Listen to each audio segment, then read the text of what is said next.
Hello my beautiful family, welcome back to my channel. আশা করি তোমরা খুব ভালো আছো, অ্যাজ অলওয়েজ জাস্ট ফাটাফাটি আছো। এখন আমরা সবাই মিলেই রয়েছি দাদুর বাড়ি, আর দাদুর বাড়ির বাজারটা দাদু নিজেই করে, বাট বৃষ্টির কারণে দাদু যেহেতু বাইরে বেরোতে পারেনি, আর সেই কারণেই আমরাই চলে এলাম বাজার করতে। ঘরের মধ্যে থেকে থেকে আমরা বোরিং হচ্ছিলাম, কারণ বৃষ্টির কারণে তো সারাদিন ঘরের মধ্যেই বসে থাকতে হয়েছিল। তাই সবাই মিলে ভাবলাম হেঁটে হেঁটে যাই, বাজারটা করে আসি, আর বাড়ির কাছেই খুব দোকান। তারপর বাজার টাজার করে বাড়ি চলে আসি, আর এই বৃষ্টির কারণে শুধু মন বলে এই খাই সেই খাই, কি যে খাবো বুঝতে পারি না। তারপর বোন এখানে অর্ডার করেছে পিৎজা, আর পিৎজা আমি আর বোনই ভালোবাসি, বাড়ি সেরকম সবাই একটা ভালোবাসে না। তো বোন আর আমি খেয়ে একদম রাতে ডিনার কমপ্লিট করে নিই।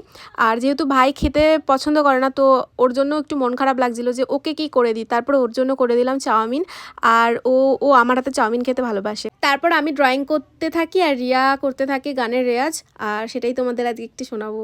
লুকিয়ে লুকিয়ে একটু ভিডিও করে নিয়েছিলাম। আজকের মতো এখানেই শেষ করছি, বাই।